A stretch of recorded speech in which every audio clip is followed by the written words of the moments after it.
सोमवार व्रत कथा।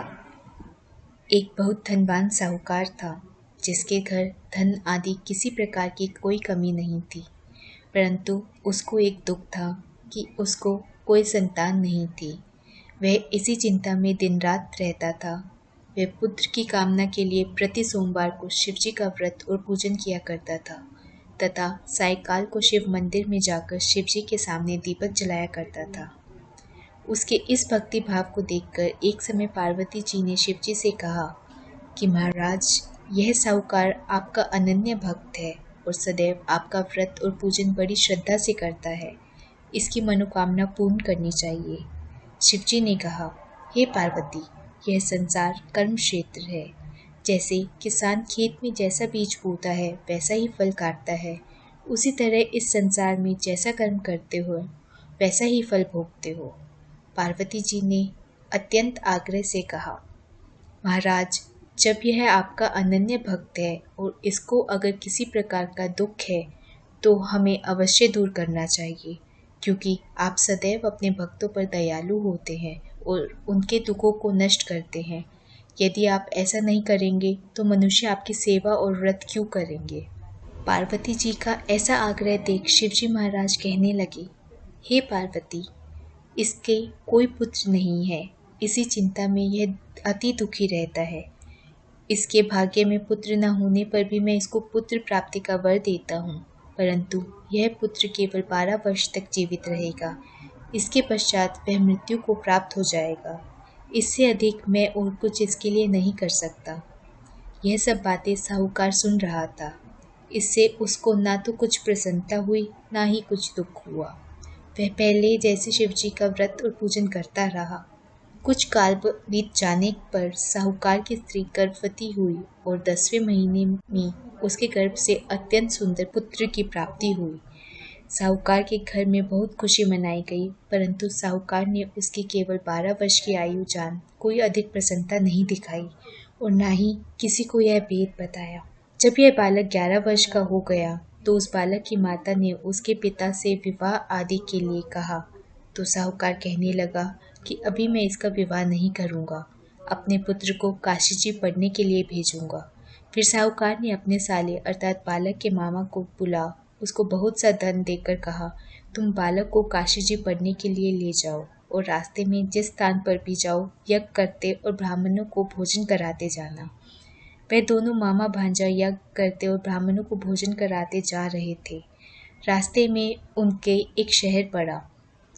उस शहर में राजा की कन्या का विवाह था और दूसरे राजा का लड़का जो विवाह कराने के लिए बारात लेकर आया था वह एक आंख से काना था। उसके पिता को इस बात की बड़ी चिंता थी कि कहीं वर को देख कन्या के माता पिता विवाह में किसी प्रकार की अड़चन न पैदा कर दे। इस कारण जब उसने अति सुंदर सेठ के लड़के को देखा तो मन में विचार किया, क्यों न दरवाजे के समय इस लड़के से काम चलाया जाए। ऐसा विचार कर वह लड़के के मामा से बात करने गया। वह राजी हो गए। फिर उस लड़के को विवाह के कपड़े पहनाए तथा घोड़ी पर चढ़ा दरवाजे पर ले गए और सब कार्य प्रसन्नता से पूर्ण हो गया। फिर वर के पिता ने सोचा कि यदि विवाह कार्य भी इसी लड़के से करा लिया जाए तो क्या बुराई है।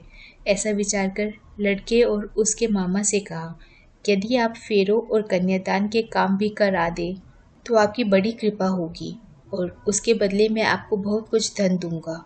तो उन्होंने स्वीकार कर लिया और विवाह कार्य भी बहुत अच्छी तरह से संपन्न हो गया। परंतु जिस समय लड़का जाने लगा तो उसने राजकुमारी के पल्ले पर लिख दिया कि तुम्हारा विवाह तो मेरे साथ हुआ है, परंतु जिस राजकुमार के साथ तुमको भेजेंगे वह एक आंख से काना है और मैं काशी जी पढ़ने जा रहा हूँ। लड़के के जाने के पश्चात उस राजकुमारी ने जब अपनी चुन्नी पर ऐसे लिखा हुआ पढ़ा तो उसने राजकुमार के साथ जाने से मना कर दिया और कहा कि यह मेरा पति नहीं है, मेरा विवाह इसके साथ नहीं हुआ है, वह तो काशी जी पढ़ने गया है। राजकुमारी के माता पिता ने अपनी कन्या को विदा नहीं किया और बारात वापस चली गई। उधर सेठ का लड़का और उसका मामा काशी पहुंच गए। वहां जाकर उन्होंने यज्ञ करना और लड़के ने पढ़ना शुरू कर दिया। जब लड़के की आयु 12 साल की हो गई, उस दिन उन्होंने यज्ञ रखा था कि लड़के ने अपने मामा से कहा, मामा जी, आज मेरी तबीयत ठीक नहीं है। मामा ने कहा, अंदर जाकर सो जाओ। लड़का अंदर जाकर सो गया और थोड़ी देर में उसके प्राण निकल गए। जब उसके मामा ने आकर देखा तो उसको बड़ा दुख हुआ और सोचने लगा कि अगर अभी मैं रोना पीटना मचा दूंगा तो यज्ञ का कार्य अधूरा रह जाएगा। अतः उसने जल्दी से यज्ञ कार्य समाप्त कर ब्राह्मणों को जाने के बाद रोना पीटना आरंभ कर दिया। संयोगवश उसी समय शिव पार्वती जी उधर से जा रहे थे। जब उन्होंने जोर जोर से रोने की आवाज़ सुनी तो पार्वती जी कहने लगी, महाराज कोई दुखिया रो रहा है, इसके कष्ट को दूर कीजिए। जब शिव पार्वती ने पास जाकर देखा तो वहाँ एक लड़का मुर्दा पड़ा हुआ था। पार्वती जी ने कहा, महाराज यह तो उसी सेठ का लड़का है जो आपके वरदान से हुआ था। शिव जी कहने लगे, हे पार्वती, इसकी आयु इतनी ही थी सो यह भोग चुका है। तब पार्वती जी ने कहा, हे महाराज, इस बालक को और आयु दो, नहीं तो इसके माता पिता तड़प तड़प कर मर जाएंगे। पार्वती जी के बार बार आग्रह करने पर शिव जी ने उसको जीवन प्रदान किया और शिव जी महाराज की कृपा से जीवित हो गया। शिव पार्वती कैलाश चले गए। तब वह लड़का और मामा उसी प्रकार यज्ञ करते तथा ब्राह्मणों को भोजन कराते अपने घर की ओर चल पड़े।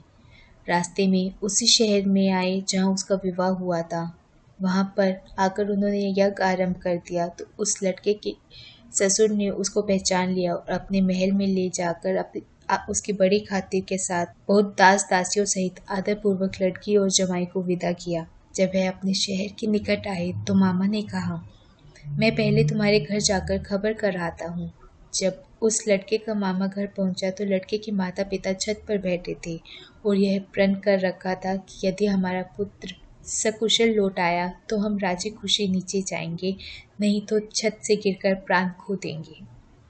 इतने में उस लड़के के मामा ने आकर यह खबर दी कि आपका पुत्र आ गया है, तो उनको विश्वास नहीं आया।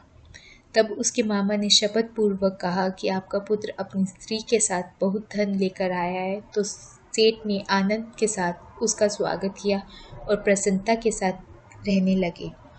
इसी प्रकार से जो कोई भी सोमवार के व्रत को धारण करता है अथवा इस कथा को सुनता या पढ़ता है, उसकी समस्त मनोकामनाएं पूर्ण होती हैं।